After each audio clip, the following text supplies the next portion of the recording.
Let me just start the recording.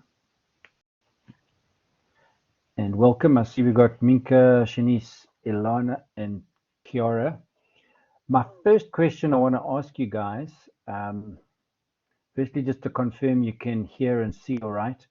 So therefore, the second question is, do you guys know the others in the group? The other names I've got are Una Quinn, Shanae van Heerden, Shakira Karanya, and Tandazile Tenza. I've got those other four names, and I'm wondering, do you guys know them at all? Do you have any contact details for them? Cool stuff. Thanks, Minka and Shanice.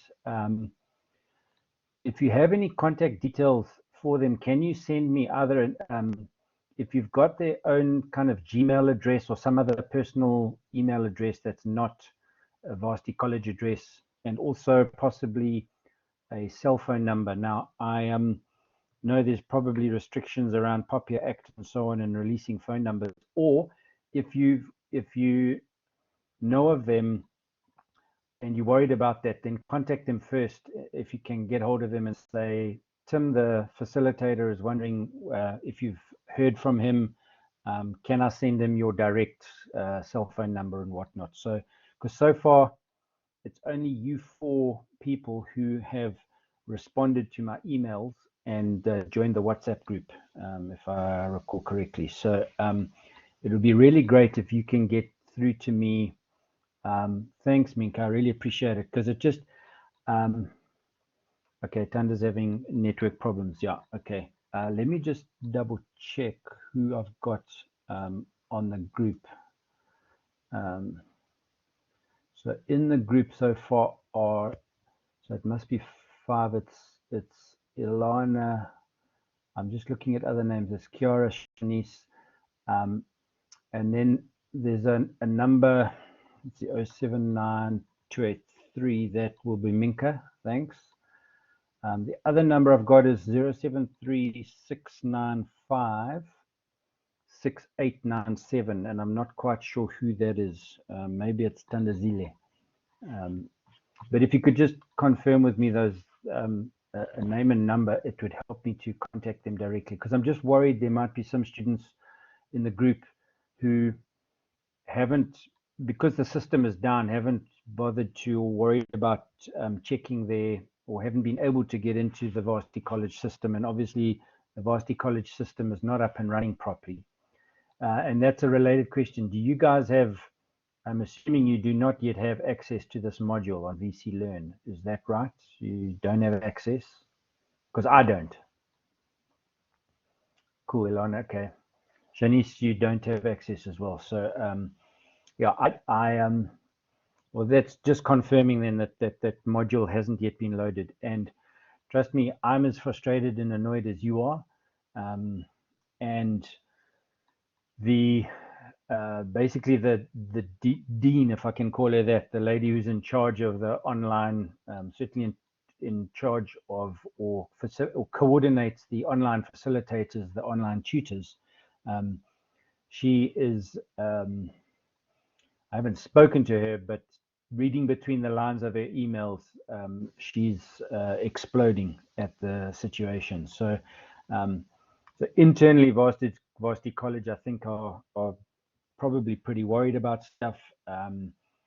We're assured that things should be coming online and that modules are coming on stream. And I believe some modules have come on stream.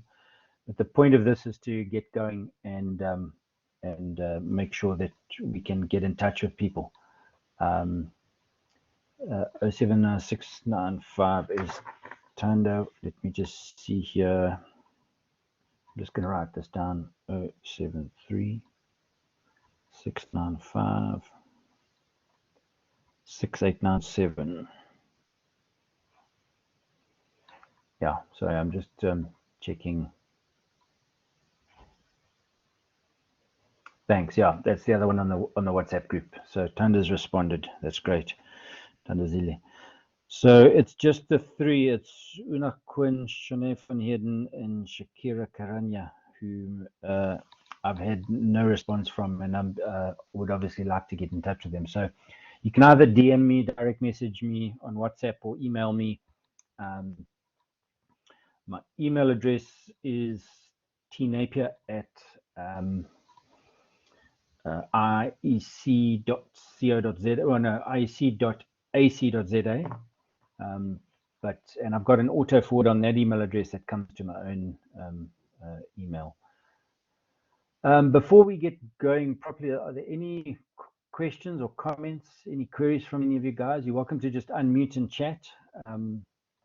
Or if your background noise is huge and you've got screaming children, then you're welcome to type in the chat box as well. Any comments, queries? Because what I am going to do is just get going with the slides. Because I basically just want to go through an introduction tonight. Thanks, Mika. So let me just share the screen if I can remember how to do that. It's been 4 months since I did an online. So let's get going here. I'm just going to share my whole screen because it's just easier that way. And hopefully that will start the loop. There it goes. The famous loop. So let me then get the PowerPoint going. If at some time the signal breaks, something goes wrong, you can't see my screen or whatever, then just use the WhatsApp group. Just send through a message on the WhatsApp group. I'll keep an eye on my phone because I'm working off my laptop tonight and I don't have my second monitor working, so I'm a bit restricted on screen size for tonight.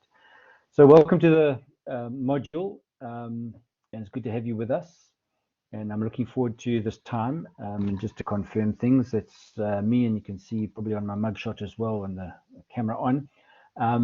Just by way of background, I've been lecturing for Varsity College since about 2001 or 2002, doing project management, lecturing and training and facilitating with them, going back to the campus days long before online. And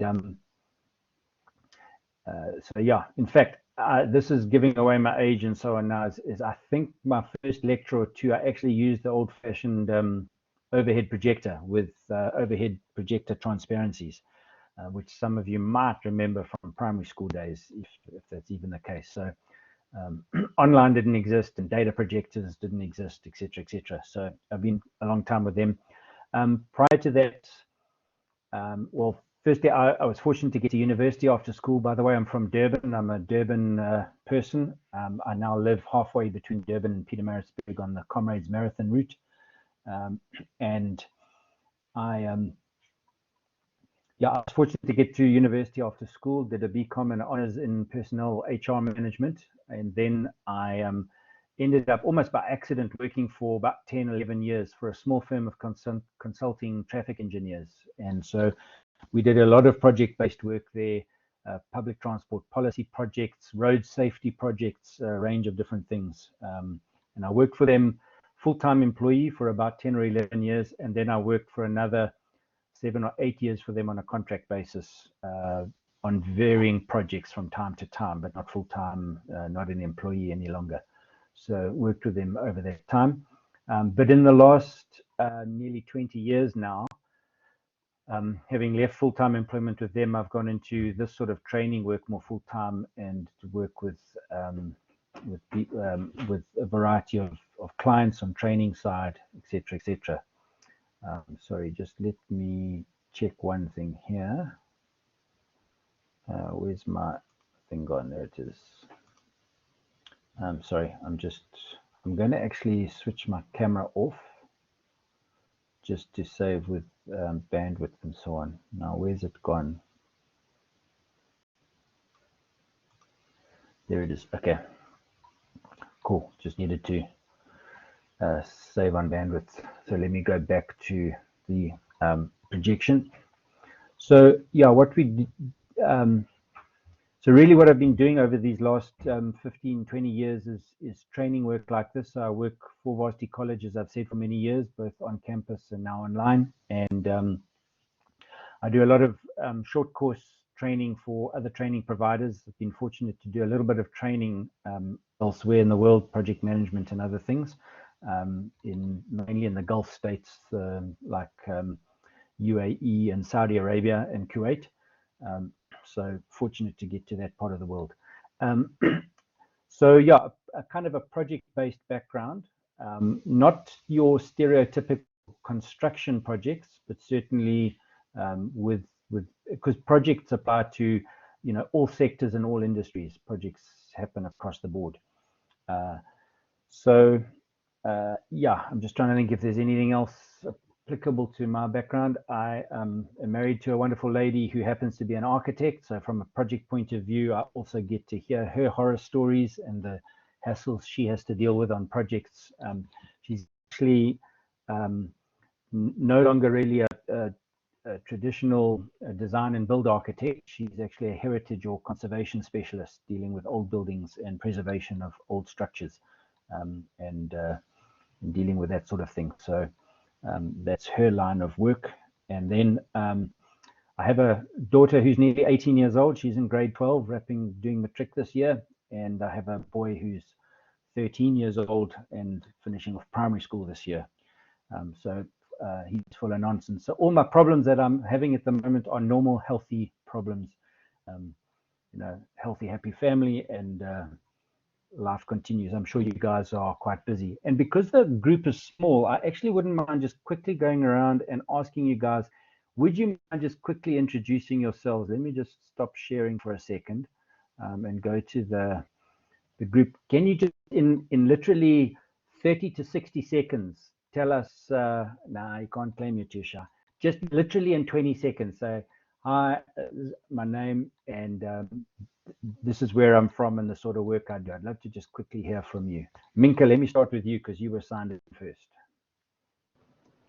Hi everyone, my name is Minka and I'm from Harties, and I actually just started a kind of a job as a finance assistant, still in training, but I started, and yeah, I can't wait to hear from everyone else. Cool, nice stuff. Thanks, Minka. Shanice? Hi everyone, can you hear me? Yes, can hear you fine. My name is Shanice De Bruin. I'm from Durban, born and raised in Durban. Cool. I'm working now 4 years as a project admin clerk. So yeah, I do all the With whom? filing Who do you work at for, if I may ask?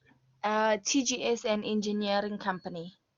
That's called Okay. Turbine Generator Services. Oh, okay. Cool. Yes, cool.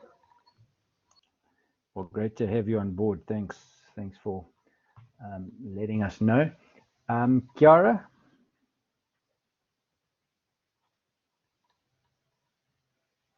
Can you hear me? Yes, we can hear you now. Okay, hi, my name is Kiara Davis. I am not working, actually. I'm studying at the moment. And yeah, I'm actually looking forward to learning more about project management. That seems very interesting. Thank you. Great. Whereabouts are you based? I am based in Johannesburg. Okay, cool. Thanks, Kiara. Nice you. to have you on board. And Ilana? Hello, can you hear me? Yes, can hear you well. My name is Yelona Kutse. I am from Randburg, and I'm a junior bookkeeper at a IT consulting company. Cool. Okay. Great. Well then, yeah, nice to have you on board, and good cross section of people here. Excellent. Okay. Well, let's see how we go then, and I'm going to whiz through kind of a general introduction to project management, and then from there we'll see how we go for time and so on, and where we go from there as far as chatting through the assignment is concerned. So let me just go back to sharing the screen. Let's share the whole screen. Go back there. Yeah, that is working. Sorry. Okay, so enough about me and us. Let's just chat through.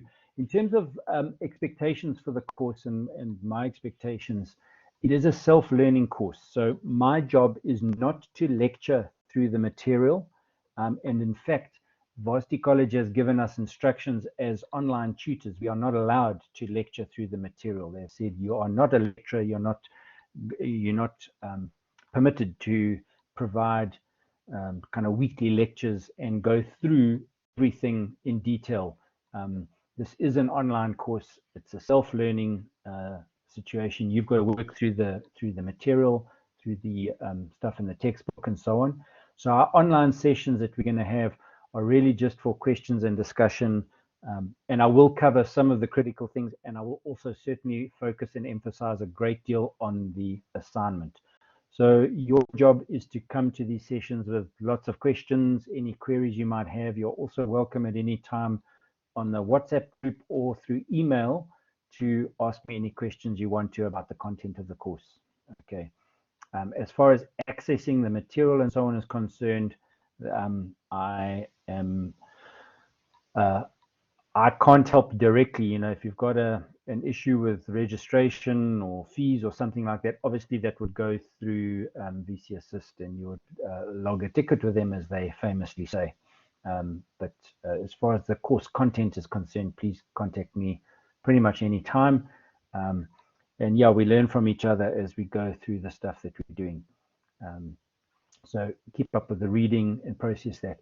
It is also a course that does not have an exam at the end. There's no kind of formal exam assessment. It is the assignment that you do, this portfolio of evidence or assignment that you put together, and there are 3 submissions for that, but it all constitutes one overall assignment.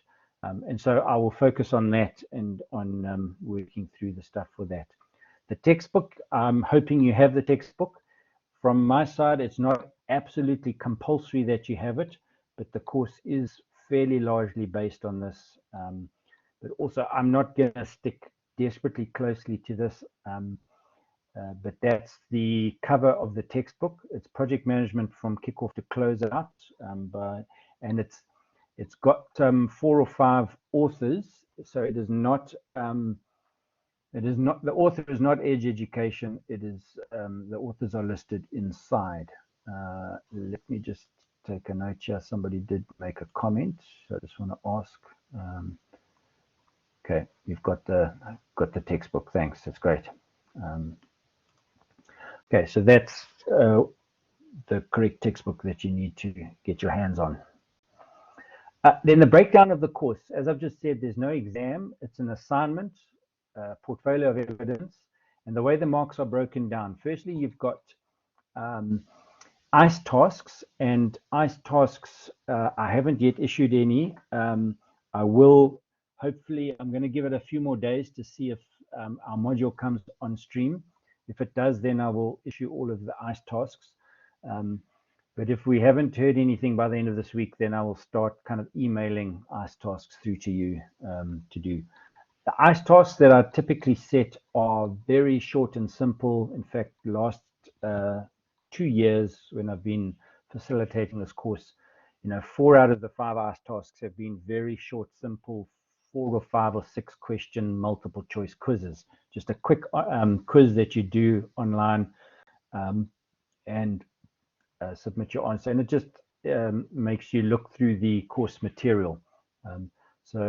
And the way the ICE tasks work anyway is if you submit something, you get the marks. It's kind of a yes or no, on or off thing. So, if you submit something for your ICE tasks, you will get the marks for that. So you have to do at least 4 ICE tasks. I usually set 5, so you can choose any 4 of the 5. I prefer most people to do the first one because it's a kind of introductory one. I'll rethink that as well with the way the course is running at the moment and the delays we've had. Plus, the assignment is different to last year, and so there's a slight shift in what I'm going to be focusing on compared to what we did last year. So that doesn't affect you, but I've obviously got to rethink the ICE tasks a little bit and where we go with that. So the ICE tasks constitute 10% of your overall mark. Then the 3 POE tasks add up to the balance, the remaining 90%. So you can see if you add up that weighting column, it's got 10 plus 25 plus 30 plus 35, that comes to 100. So if you add up all of the marks for the 3 POE tasks in the ICE, that comes to the 100 marks for the course as a whole. So POE task is worth 25%. It's due. By the way, sorry, that NSS, just ignore that column because I haven't updated the NSS sessions. NSS stands for National Support Session. It's the session, as you guys mostly know, I think, of lining up for the assignment, prepping you for the assignment, and those haven't really been pegged yet. Usually they're 7 or 8 days before due date. But I intend to go through most of the assignment well before that, because I know most of you guys are really concerned about making progress on this. So it's the due date for POE task 1 is 29th of March, which is not far off now. It's basically 2 weeks tomorrow, if I'm getting my dates right. Then task 2, which constitutes 30% of your mark, it is due on the 23rd of May. Now, that's quite good because you've got nearly 2 months to work through task 2, and that's actually where the bulk of your work is. Although it's worth 30% of your total course mark, not 35, the kind of bulk of project management thinking and planning goes into that submission. And then the final task is worth 35%, and that's due on the 15th of June. So that would be after the 23rd of May, about 3 weeks later. And that's not too bad because that final task is not too hectic. It's really just kind of one question, but we'll work through this in due course. The time for the assignments, I'm not sure it's 11:30 anymore. It was last year. I think they might have brought that forward to about 9 o'clock or 9:30, but I will confirm that in subsequent sessions. And by time that it's due, I mean on due date, the system VC Learn will not quite cut you off. You can still submit, but anything that's late, even by a few minutes, I'm basically not allowed to mark, and you get 0 for it unless you can motivate as to why, a very good reason as to why it was late. But I think you guys are familiar with that process anyway. My communication time is aiming to be 24-hour turnaround time for responses during the week. Over the weekend, it might be slightly longer, 48 hours. And I should be able to get back to you pretty quickly. You guys are a smallish group, and in fact, you're the only group I've got this year. Last year was a little more hectic. I had 3 quite big groups. But if you haven't heard back from me within a day or 2 of emailing me and I haven't got back to you, I will not be offended at all if you send a follow-up message saying, "Hey, Tim, did you get my email?" I won't be offended. I will not see it as nagging. So I'm just giving me the benefit of the doubt. If one of your emails slips through the cracks, then I won't be offended by a follow-up email to prompt me. Please be in touch. In terms of software for submission, and by the way, the software is mainly applicable to task 2, the second task, which is due in May. We recommend you use a package, an online project management tool called teamgant.com, and I'll go through that in more detail at a later point. It's free to use for one project at a time. You just go online. Like many websites, you just have to register once. It's free, and everything is done online. There are no files to save, and you can put the basics together.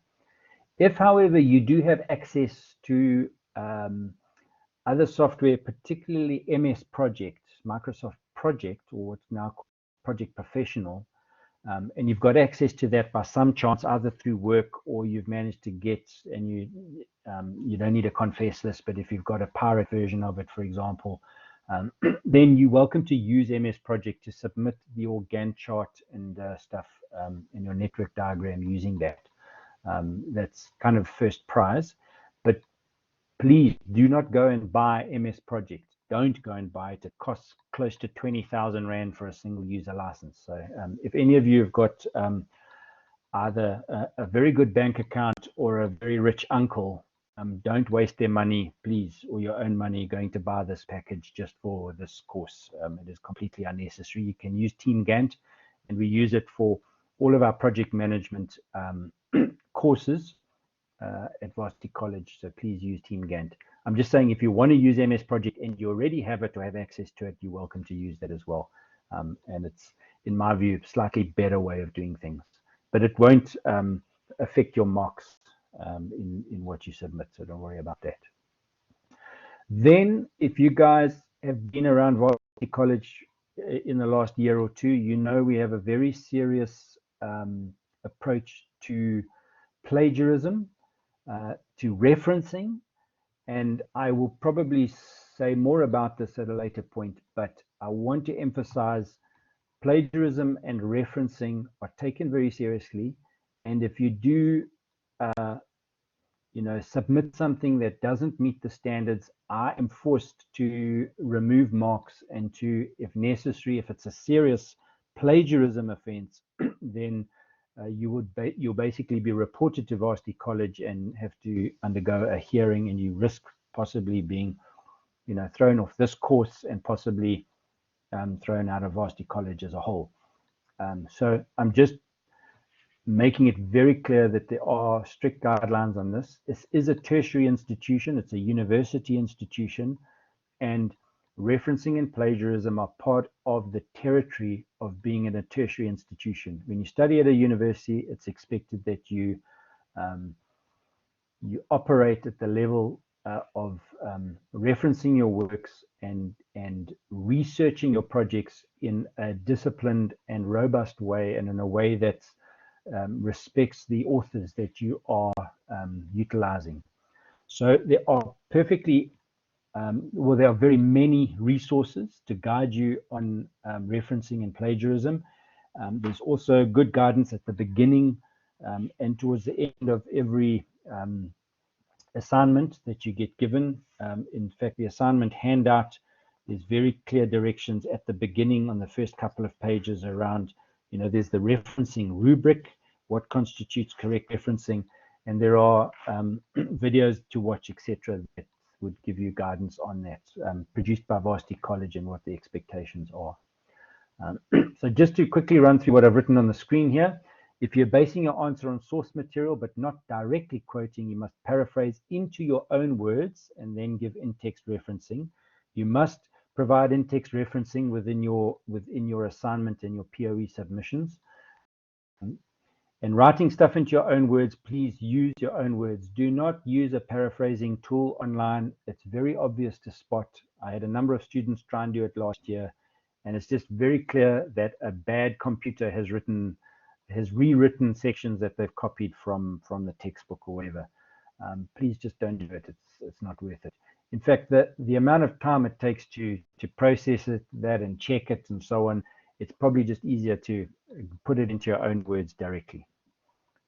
If you are directly quoting a source, you use inverted commas or quotation marks around that, and you reference including the page number of the source material where you got that, with a website, for example. Please do not copy from a source and then change the odd word and then reference it. You must substantially reword the content into your own words. And as I've just said, using paraphrasing websites, it's fairly obvious to spot, and I will call them out if I spot that. Okay. Also, with regard to emails, I at the moment obviously cannot send out announcements via or from VC Learn, because we don't have our module loaded yet. So I'm using WhatsApp and email to contact you guys. But when it comes to emailing you at your Varsity College address, which it's basically your student number. It starts with ST, and it's ST student number at vcconnect.edu.za. Those addresses. If you are not checking that address fairly regularly, kind of daily or every 2 or 3 days, then what I would recommend is you put an auto forward on that address, which you can set up pretty easily, so it forwards it to your own email address that you are getting your email through to. Like, for instance, with my own email address, that email address is my primary account, my own personal email address. It's my primary account, and I check that email address I don't know how many times every day, because I'm on my computer almost all day, and that email address is being checked frequently through the day. I never go and directly check my Varsity College address. It's because that Varsity College address has got an auto forward on it, and it bumps it to my own personal address automatically. So I don't have to manage two accounts. Putting an auto forward on it just makes it a whole lot easier to process. So just to get into project management per se, and feel free to interrupt. By the way, I cannot see the chat box. I hear a blip if you type something in the chat box. I hear a bleep, and I will look at that. But otherwise, you're welcome to just unmute and interrupt me. I won't be offended if you do have queries or questions. But let's just chat very quickly around project management as a whole. What are the similarities and differences between ordinary day-to-day work and a project? And it's useful to remember that there are distinctions that make day-to-day work different from project work.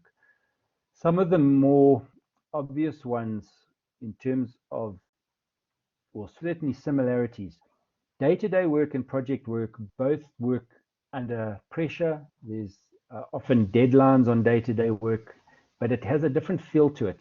Your day-to-day work typically works on a daily or weekly or monthly cycle. You've got certain reports you have to do every month. There's month end, there's year end, there's quarterly reports. There's certain things you have to do that if you work in a regular day-to-day type of job for an organization, there's the regular work that you do. Whereas a project involves something that's slightly different and unique. It's often a one-off thing, and there's a lot of time pressure involved in that, and it's a different kind of deadline pressure to the stuff you become sort of accustomed to in your day-to-day work. So that's one area in which there's similarities and differences. Money-wise, projects have a set budget. Often that budget doesn't end up being met, but there is a clear budget for that. Now, day-to-day work will also have budgets, but again, the budgeting cycle on day-to-day work is kind of an annual budgeting cycle where the company says this department has so much money, that department has X amount, and you can spend it on various things, or it's been allocated on an annual basis to specific things. Whereas a project, again, involves different, and so the money allocated to that can be have more risk attached to it. Projects also have a lot more risk while we're talking about that than day-to-day work. Day-to-day work tends to be more predictable. We get used to it. Obviously, the first time you step into a new job, it feels quite risky. You're not sure what you have to do. It can be uncertain, and it might feel a little bit like a project. But once you step into the cycle and you get accustomed to doing what you're meant to do and what you have to give your boss every week or month, etc., that settles down. Whereas a project is often a one-off thing. You have to do it, and it involves a bit more risk and uncertainty in getting that sorted. So, there's deadlines, there's money, there's risk and uncertainty. And then one other thing I'm aware of in looking at differences is that project work often involves dealing with people outside of your own direct department or section or division of the organization. Let's jump to day-to-day work. In your day-to-day work, you typically engage primarily with your own departmental staff, and occasionally you would have input from others. You might have meetings with others from other departments. You might have to email others from other departments and receive emails with certain information and engage with them to a certain extent. But the work that you do within your department, you're answerable to your own boss within that department. You work with your departmental colleagues, and you kind of get things done from day to day, week to week, month to month. On projects, on the other hand, you would often find that you're working on projects with people from other sections or departments of your organization, and then also with other people from outside of your organization, such as clients or contractors or service providers and the like. So there's a far broader range of people and humanity involved in a project. Typically, there are exceptions on all of these, but by and large, projects involve a wider range of people than your day-to-day work. So those are some of the differences. Can you guys, off the top of your heads, think of any other distinctions between project work and regular day-to-day work? Any other thoughts on that?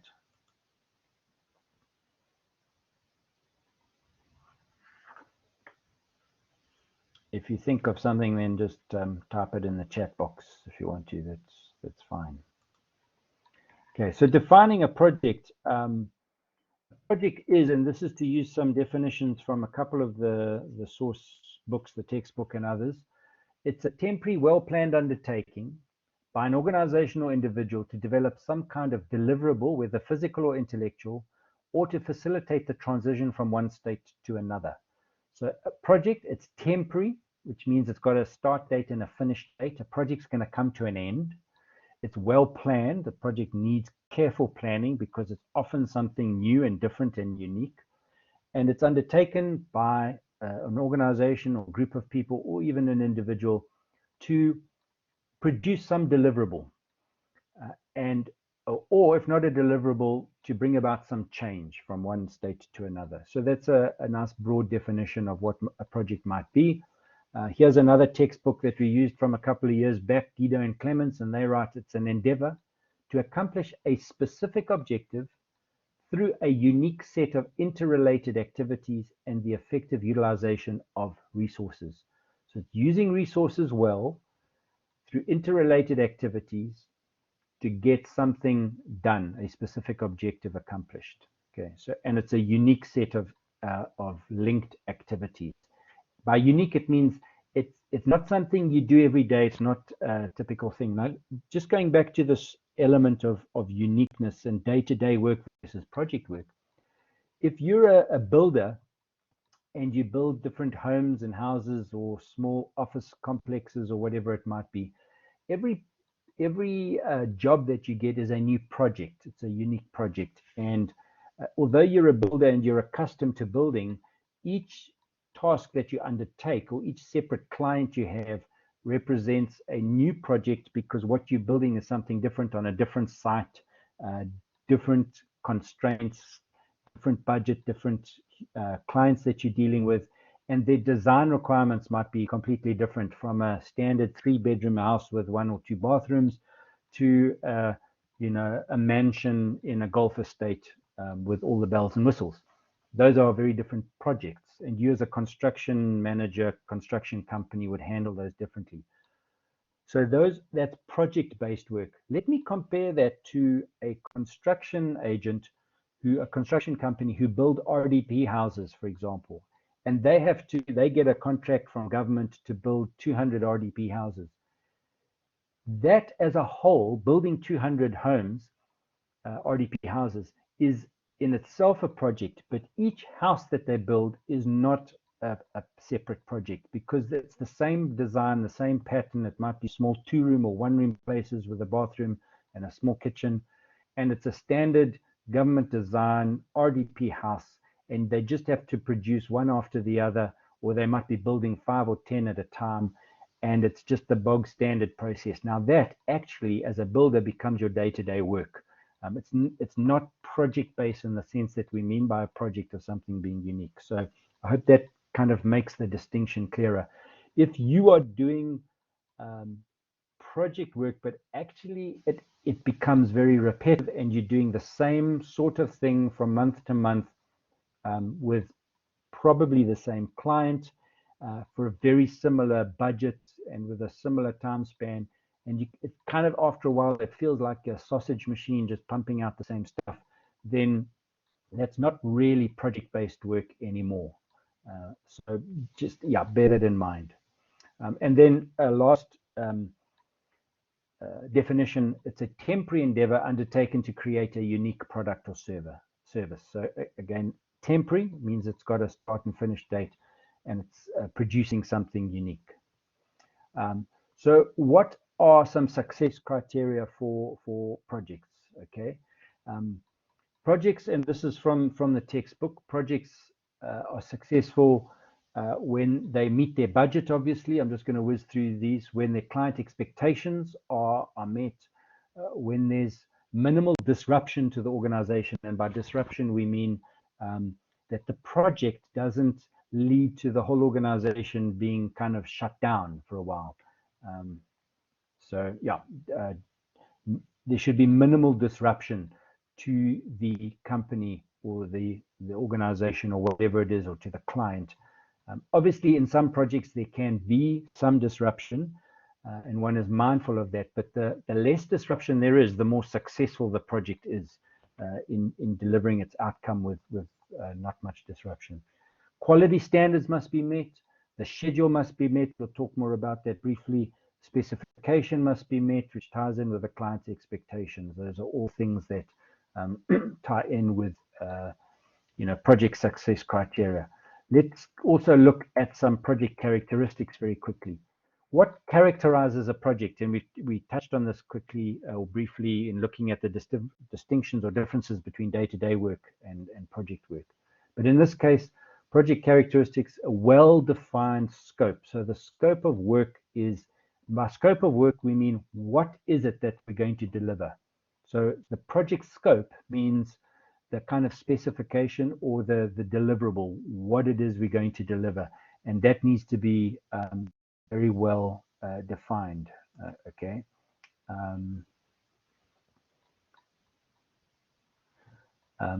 Yeah, as you're saying, Shanice, yeah, you have to share way more than usual, like ideas and stuff when it comes to a project, but with day-to-day, yeah, very good, Shanice. It's a great observation that you, in your day-to-day work, you kind of settle into a routine of what's expected, not expected. And, after learning your job on a day-to-day job, there's not a great deal of chat around that. But on a project, you're right, there needs to be a lot more communication, a lot of interaction between the project team members and with the client and so on, in order to thrash things out and plan things. So yeah, thanks, Shanice. Great observation. So yeah, a well-defined scope, well discussed, a shared understanding of the scope, and that ties in with what Shanice has just said about a lot more sharing with one another and chatting through stuff.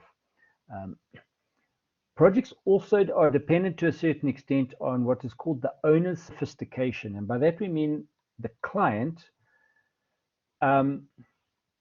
can they handle the project? So some clients will ask for a project to be done, but they themselves actually, it's out of their depth for them.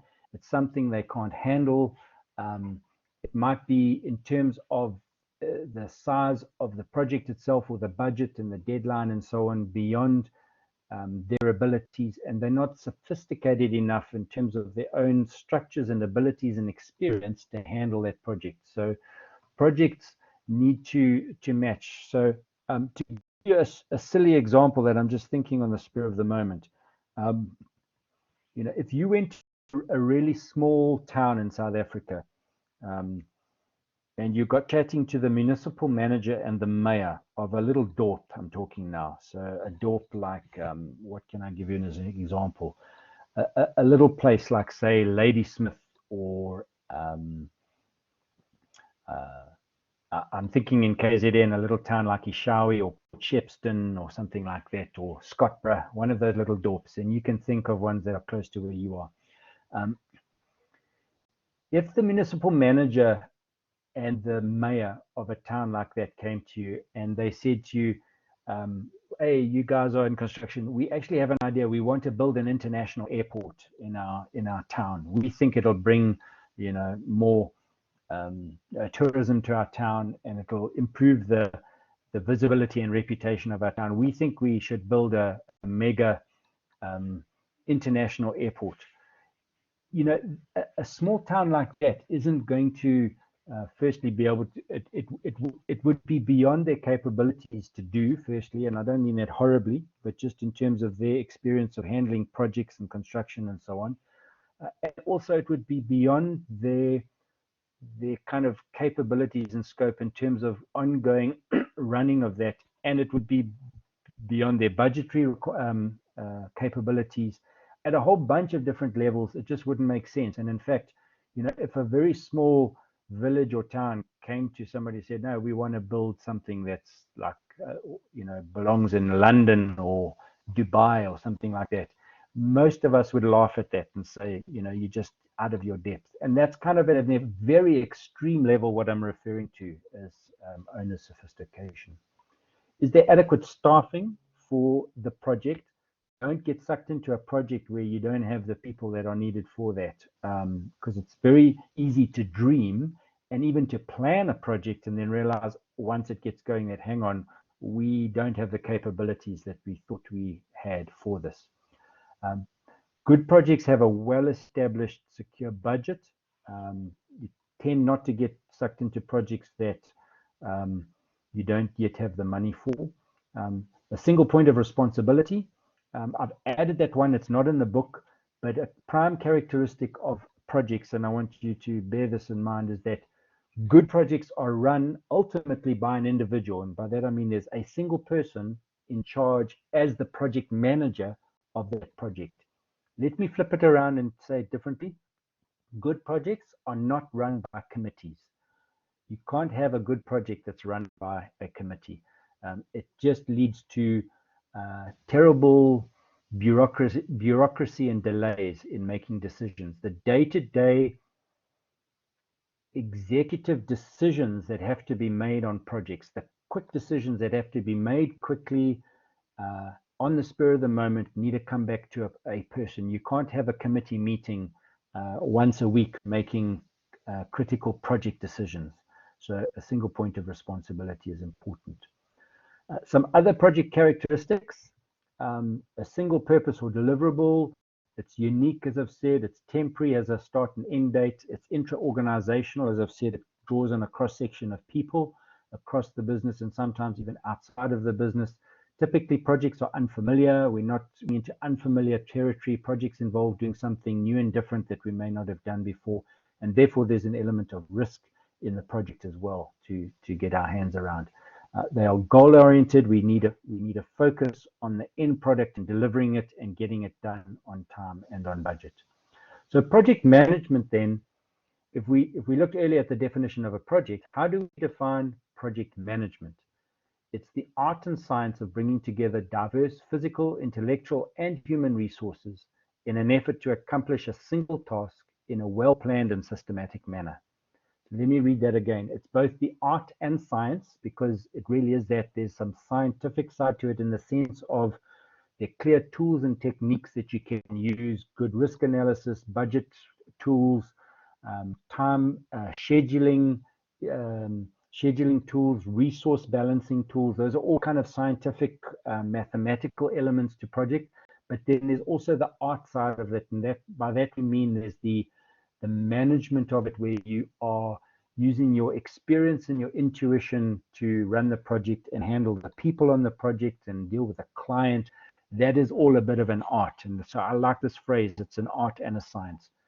And you bring together different physical, intellectual, human resources to accomplish this task in a carefully planned and systematic manner. Some other definitions: it's planning, organizing, coordinating, leading, and controlling resources to accomplish the project objectives. So it's getting the project done using the resources. And then the last definition here is the application of knowledge, tools, and techniques to project activities in order to meet stakeholders' needs and expectations from a project. So it's applying what you have in terms of knowledge, tools, and techniques to the activities of the project to make sure you do the project well, you meet the expectations of your team. I picked this up on a previous textbook, and it's a phrase I like. Really, project management involves planning the work and then working the plan. It's a very American term, this, but it makes good sense.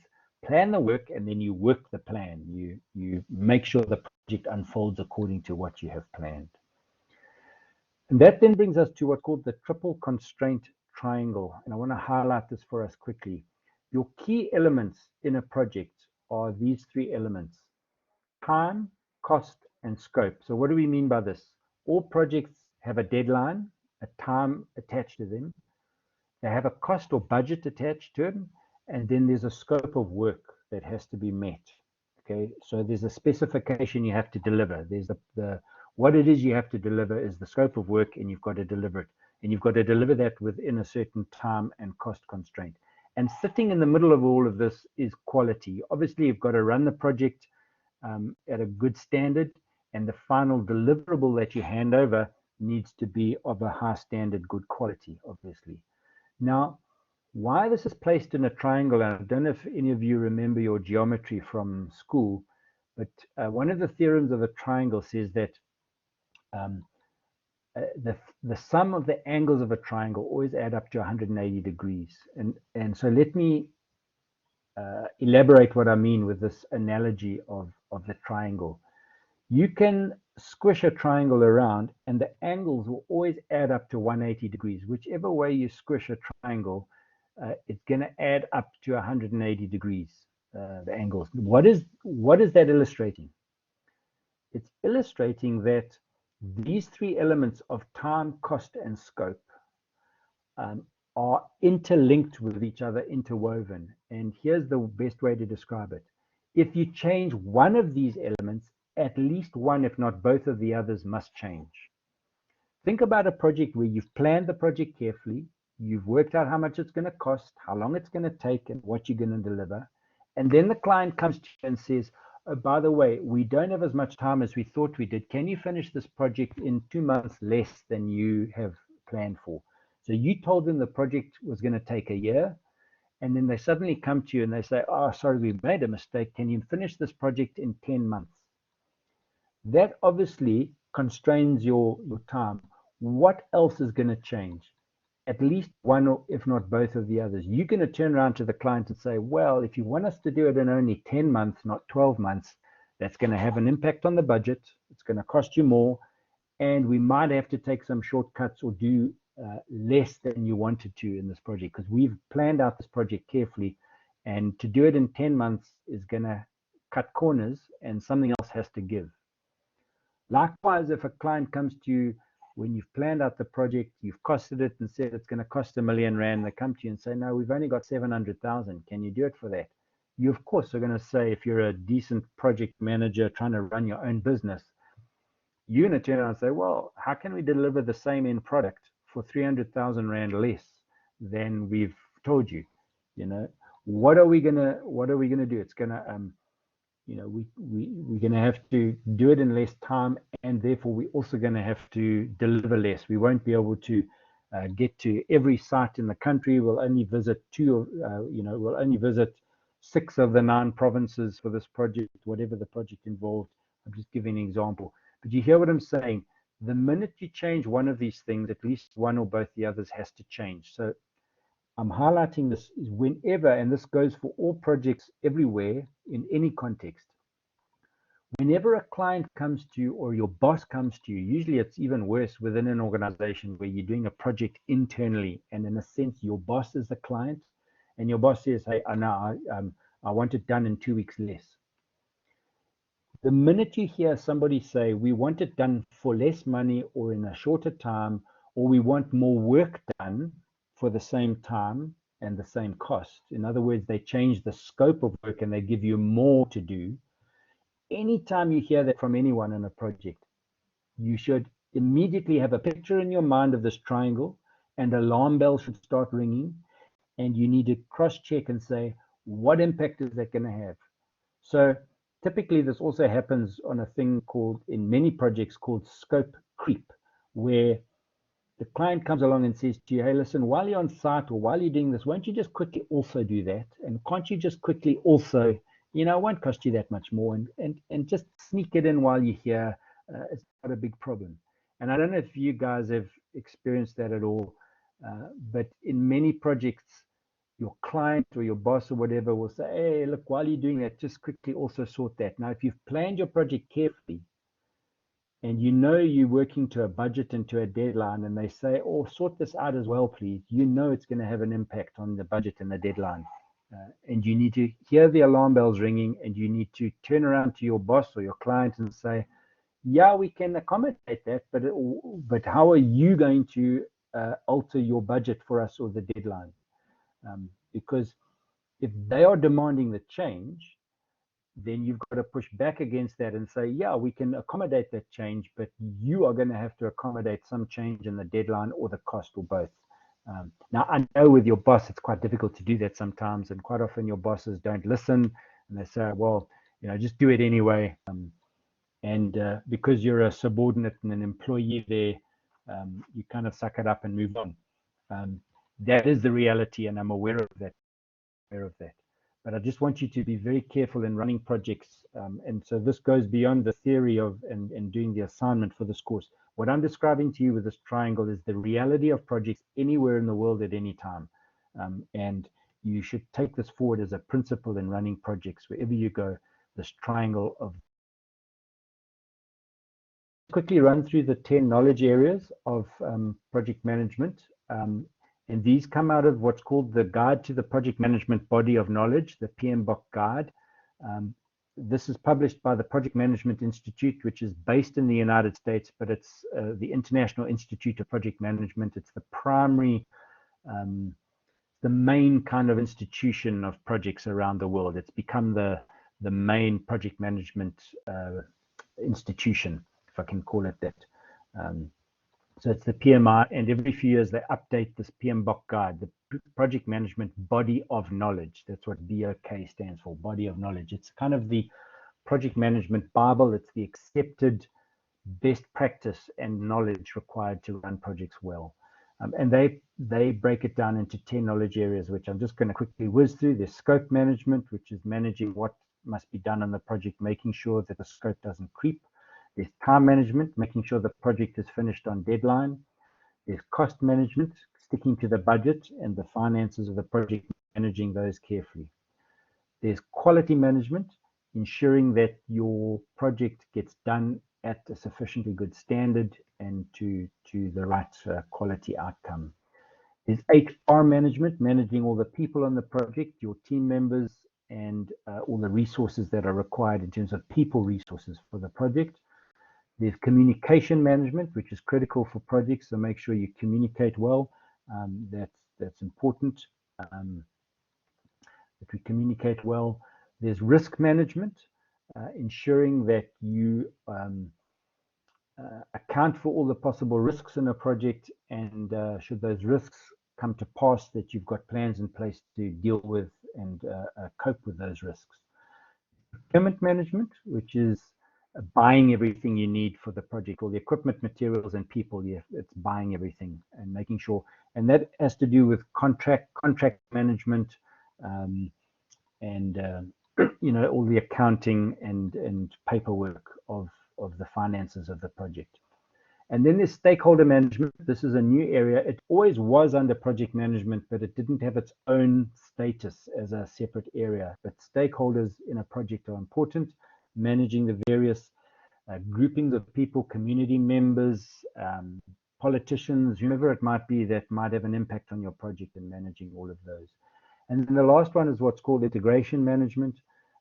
That's the project manager's ability to juggle all of these other 9 areas and to be aware that a change in risk might affect the budget, and a change in the schedule might affect procurement, and the change in quality might affect one or more of the other areas.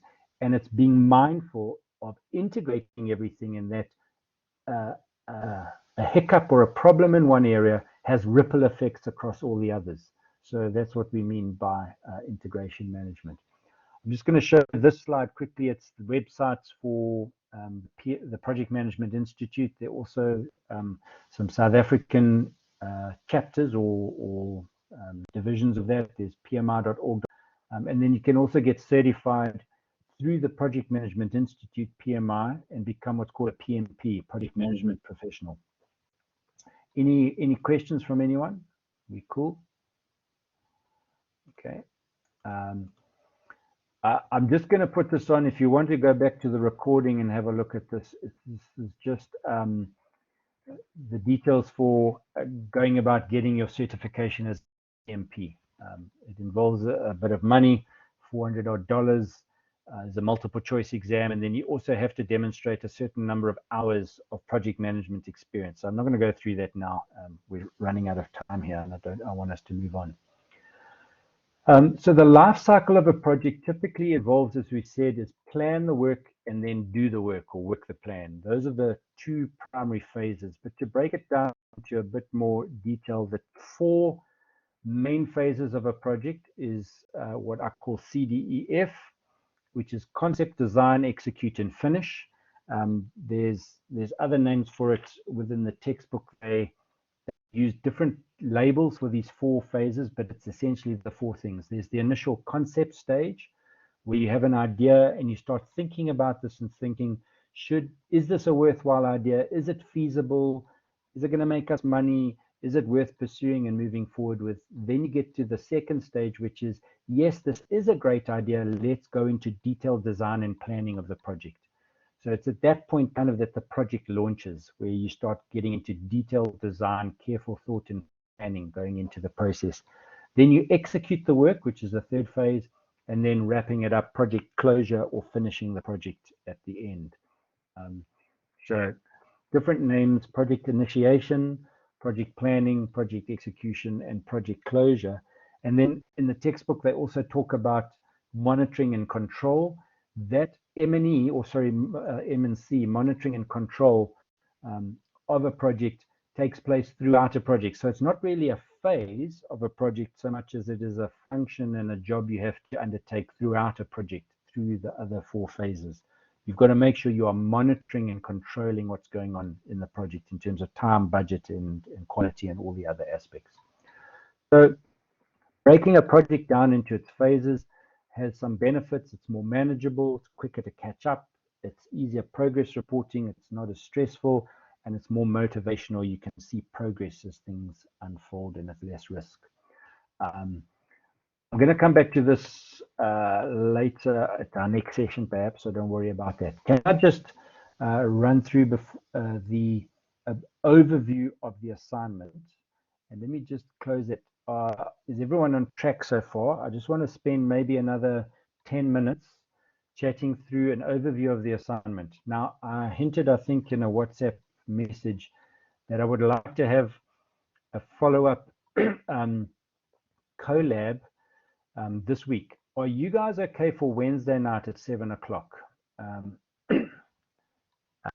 The recording, by the way, I will, in the morning, hopefully, or sometime tomorrow, I will download the recording off this VC, the Blackboard Collaborate, and I will upload it to the drive, the shared drive, and I will send you a link to that. And all of the course videos or recordings of our collab sessions will be placed in that shared folder, together with various other things in the slides and so on. I'll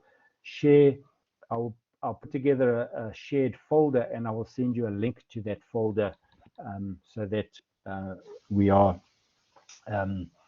have access to everything. So in the next probably 24 to 36 hours, I'll make sure there's a shared folder set up, and you'll have a link. And it'll sit under Varsity College's Microsoft Office setup that you guys have access to. So what I'll aim to do then is let's meet again on Wednesday. I just want to spend another 5 or 10 minutes quickly going through an overview of the assignment, so we know where we're headed. I'm hoping you've all by now got the assignment. I did email it out last week, attached it to an email. It's a 52-page document if you include everything in it. And hopefully you've received that and been suitably spooked by what you have to do.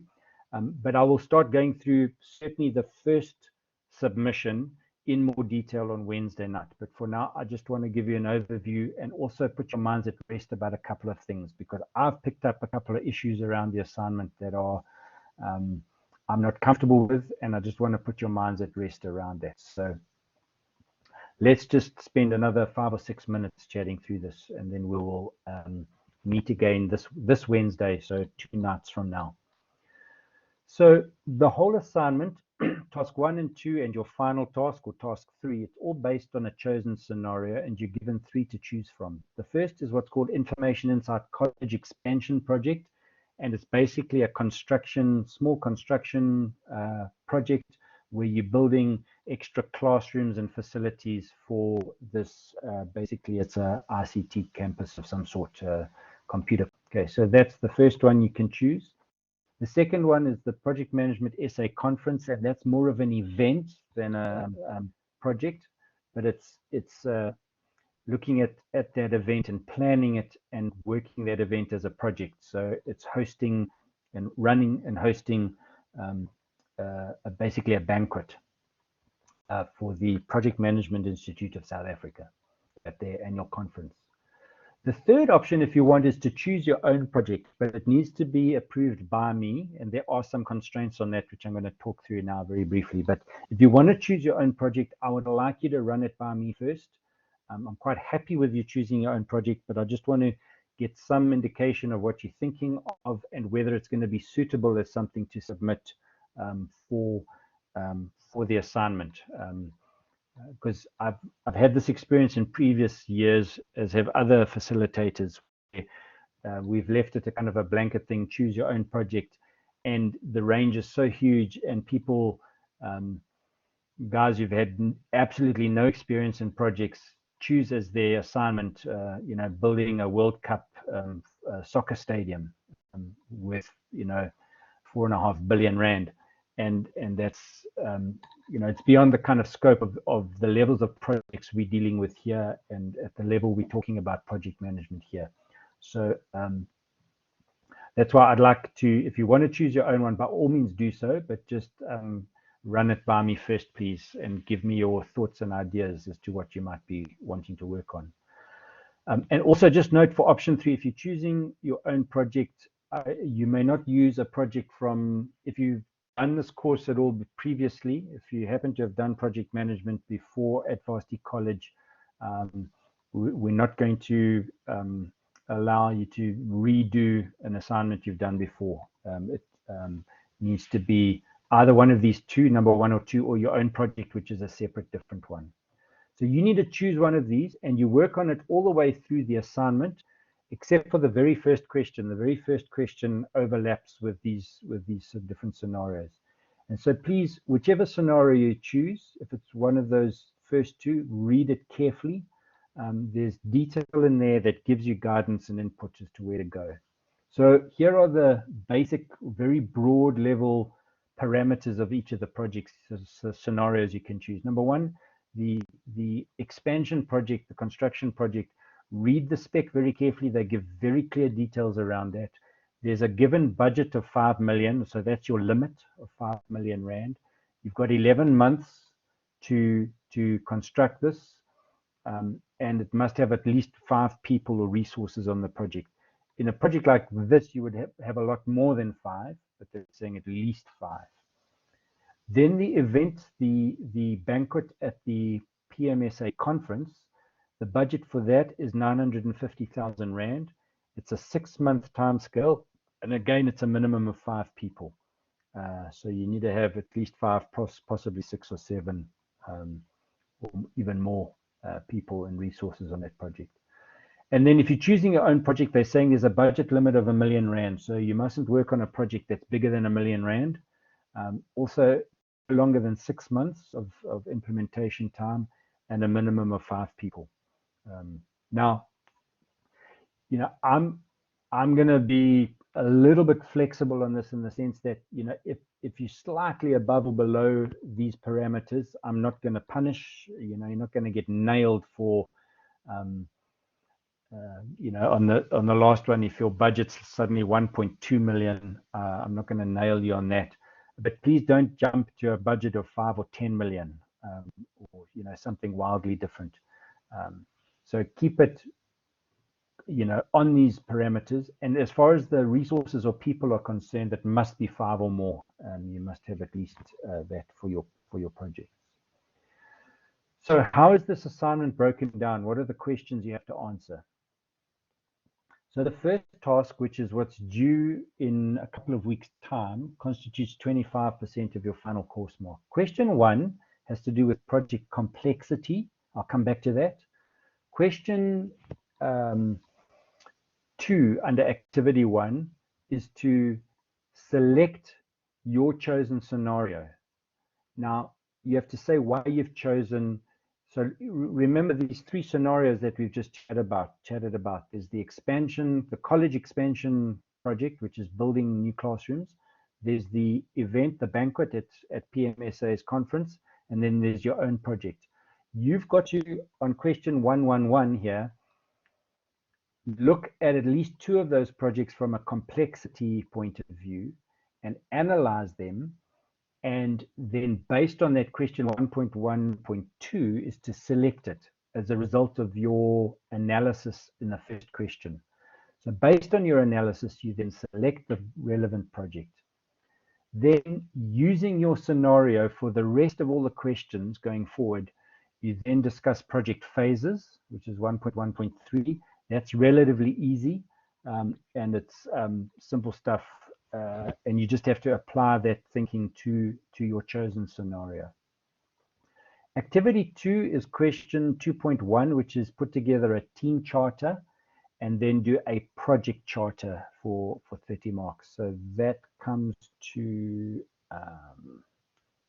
that should be, that's 50, that's a total of 100 marks. So that's the full questions for what you have to do within the next 2 weeks. Now, here's the annoying thing, and which is why I want us to talk through this in more detail on Wednesday. I think what they've done is they've taken, because I didn't write this assignment, by the way. I'm not the author of this assignment question paper. I've only just seen it recently myself in the last week or so. Project complexity is actually not discussed in the textbook we have. And I find that a little bit frustrating. But what I'm going to do is give you some guidance on that on Wednesday. I'll talk us through project complexity in a bit of detail. And so we'll chat through that. And I will give you some clear guidance on Wednesday. And then again, we'll have another session probably next week in which I'll give you time to ask questions and chat through stuff in more detail. So we're going to meet this Wednesday and at least once next week prior to you submitting on the 29th, I think it is.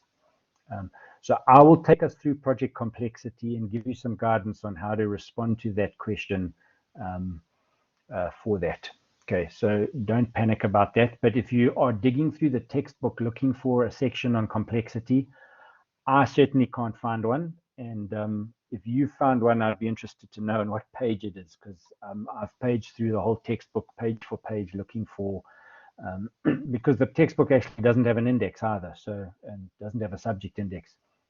So I haven't found anything sufficient, certainly, to talk about complexity in the way it's asked in the assignment, because they say in the assignment, let me just find where they talk about it. They say assess. I'm reading from page 8 of the assignment, by the way, so don't panic. In fact, let me call it up here onto the screen.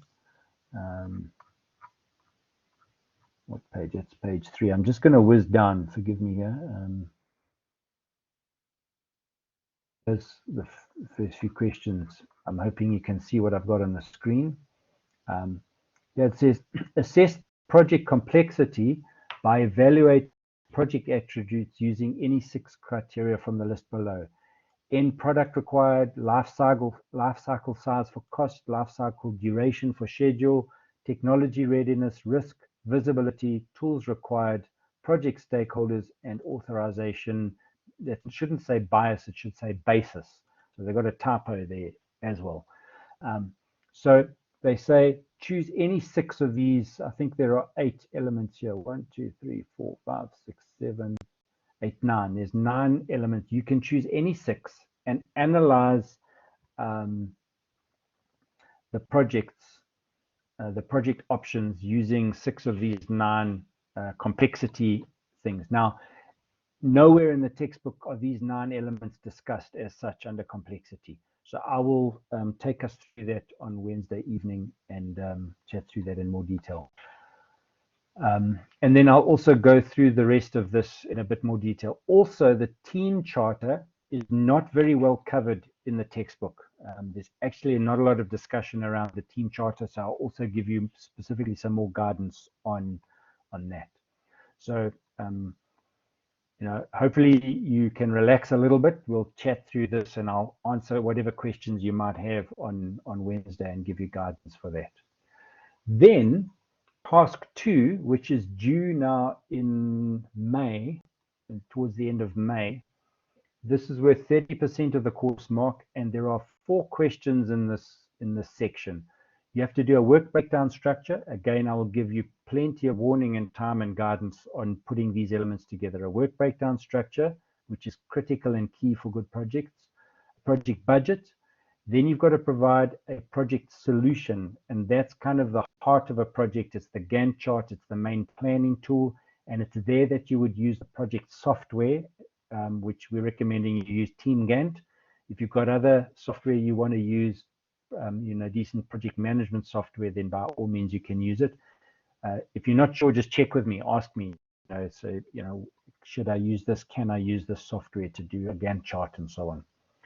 And then I will also take you through the process in good time of putting together a network diagram and doing the critical path analysis. Previous years, you haven't had to do that. I'm glad this has been put back because I believe it's a fundamental part of good project management and understanding this. And so it's not worth a great deal of marks. It's 15 marks out of 100. And when you divide that by a third, because this section is only worth 30% of the total course mark, you know, it ends up being about 5 marks out of your final 100. So the network diagram, it's not a major element, but it's useful to know and it's important. So I'm glad we're going to go through that. And then the final task, which would now be due in June, this is worth 35% of the total course mark.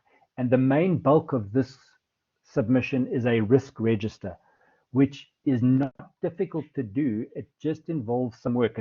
I like to compare it to chores. It's a bit like doing the washing up. You know, washing up is not difficult to do the washing up. It's just you just got to get on and do it. And a risk register will, you know, once we've spoken through risk, and I'll again take us through the elements of that, putting that together is not complicated. It'll just require you to put in a few hours of work for that. Personally, I think they've got the balance wrong on these questions. 75 marks out of 100 for essentially one question, one part of a project, which is the risk analysis. You know, 75 marks out of 100, and that's also 35% of your total course mark. I personally feel the balance is wrong. They've weighted too many marks into this question, but that's the way the assignment's been put together this year, so we kind of just have to roll with it. And then the other questions in this final task is basically you resubmit tasks 1 and 2 with corrections. Now, don't panic about that because it's worth very few marks, and I'll explain that more later. But you know, the quantity of marks that are at risk here is not huge. It's 10 marks out of 100, and those 10 count for only ultimately 3.5% of your total course mark. But you can easily get that 3.5% if you submit some evidence of taking note of the corrections I've given to you from the previous 2 activities. Okay, so you kind of resubmit with a couple of corrections to show you've taken note of what I've said. Then there's a discussion for activity 3 around ICE tasks, and that's 5 marks out of 100. And then there's lastly a reflection report, which you guys are probably familiar with from other courses that you may have done. So that's a very broad overview of the assignment. And as I've said, I will go through in more detail those elements on Wednesday night. Are there any questions before we wrap up?